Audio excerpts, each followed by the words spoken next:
அன்பிற்குரிய சகோதர சகோதரிகளே, இந்த அறிவிப்பின் வழியாக நாம் தெரிந்து கொள்ள வேண்டிய 2 முக்கியமான பாடங்கள் இருக்கின்றன. ஒன்று, இது போன்ற அறிவிப்புகளை எதிர்த்து களம் காண வேண்டிய கட்டாயம் நமக்கு இருக்கிறது.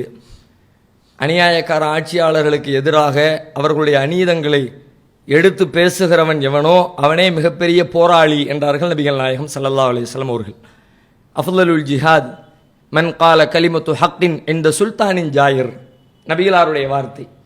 எனவே இன்றைக்கு நாடு முழுவதிலும் அது குறித்த விழிப்புணர்வும் பேச்சுக்களும் விவாதங்களும் எழுந்து கொண்டிருந்தாலும் நாமும் நம்முடைய கருத்துக்களை பதிவு செய்து இது குறித்த ஒரு மிகப்பெரிய விவாதத்தை உண்டாக்கி மக்கள் மத்தியிலே தெளிவை கொடுத்து, ஏனென்றால் இன்றைக்கும் கூட மக்கள் எக்கச்சக்கமாக பாதிக்கப்பட்டாலும் மீடியாக்கள் என்ன கருத்தை முன்னிறுத்துகின்றன என்று பார்த்தால் நல்ல திட்டம்தான் என்றாலும் அந்த வார்த்தையினுடைய அமைப்பை நீங்கள் கவனிக்கணும்.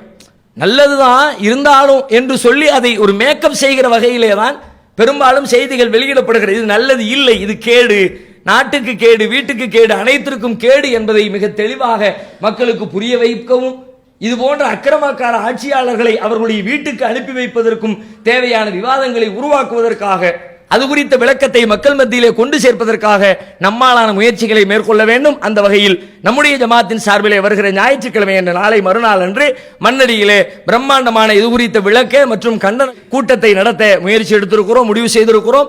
அதிலே பெருந்திரளான மக்கள் கலந்து கொண்டு அந்த செய்திகளை தெரிந்து கொள்ள வேண்டும். இது ஒரு செய்தி. அடுத்ததாக, முஸ்லீம்களாக இருக்கிற நாம் இதில் செய்ய வேண்டிய நடவடிக்கைகளை செய்ய வேண்டுமே தவிர அதை தாண்டி அது குறித்து பெரிய கவலை, ஆளுகை, துக்கம் அதற்கு நாம் இடமளிக்க வேண்டிய அவசியம் கிடையாது. சில பேரிடத்தில் அதையும் நாம் பார்க்க முடிகிறது. என்ன பண்றதுனே தெரியலையே, அப்படியே சோர்ந்து போய் இடிந்து போய் மக்கள் பேசுகிற வார்த்தைகளை கேட்கிறோம். முஸ்லிம் அல்லாதவர்கள் 1000 பேசலாம், ஆனால் ஒரு முஸ்லிமுடைய வாயிலிருந்து அப்படிப்பட்ட வார்த்தைகள் வர தேவையில்லை. ஏனென்றால் முஸ்லிமுடைய நம்பிக்கையில் பிரதான நம்பிக்கையை திருக்குர்ஆன் சொல்லுகிறது. குல், நபியே நீங்கள் சொல்லுங்கள், லை யுஸீபனா இல்லாமா கதபல்லாஹு லனா, எங்கள் இறைவன் எங்களுக்கு விதித்ததை தவிர வேறொன்றும் எங்களை அணுகாது. என்ன பெருசா நடந்துட போகுது? உலகத்தில் 1000 பேர் வரட்டும், 1000 சட்டம் போடட்டும், 1000 காரியங்களை செய்யட்டும், என் இறைவன் விதித்ததை தவிர வேறொன்றும் அணுகாது என்று சொன்னால் நம்முடைய உள்ளத்தை இந்த சிந்தனை ஒரு காலத்திலும் எந்த நிகழ்வுகள் வந்தாலும் அது பாதிக்கவே பாதிக்காது. அனைத்தையும் எதிர்த்து நிற்கிற துணிச்சலை இந்த ஒற்றை வரி நமக்கு தரும்.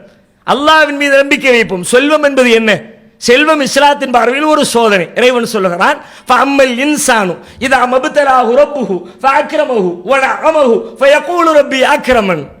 மனிதர்களில் சிலர் இருக்கிறார்கள், செல்வத்தை அல்லாஹ் விசாலமாக கொடுத்தால், சோதிப்பதற்காக அவனுக்கு செல்வத்தை விசாலமாக கொடுத்தால், ரப்பி அக்ரமன், என் இறைவன் என்னை சங்கைப்படுத்தி விட்டான் என்கிறான். ஃபஅம்மல் இன்சான் இதா மப்தலாஹு, அதே மனிதனை அதே சோதனைக்காக ஃபகதர அலைஹி ரிஸ்கஹு, அவனுக்கு கொடுத்த செல்வத்தை குறைத்து விட்டால் என் இறைவன் என்னை இழிவுபடுத்தி விட்டான் என்கிறான். ஒரு முஸ்லிமுடைய வாயிலில் இப்படிப்பட்ட வார்த்தை இல்லை. கொடுப்பதும் இறைவனின் சோதனை, எடுப்பதும் இறைவனின் சோதனை என்பதை புரிந்து கொண்டோம் என்றால் இதுவும் ஒரு சோதனை என்ற ரீதியிலே இதை நம்மால் எளிதாக கடந்து சென்றுவிட முடியும். அப்படிப்பட்ட மனோதிடம் உடையவர்களாக அல்லாஹ் ரப்புல் ஆலமீன் நம் அனைவரையும் ஆக்கி அருள் புரிவானாக. அல்லாஹ்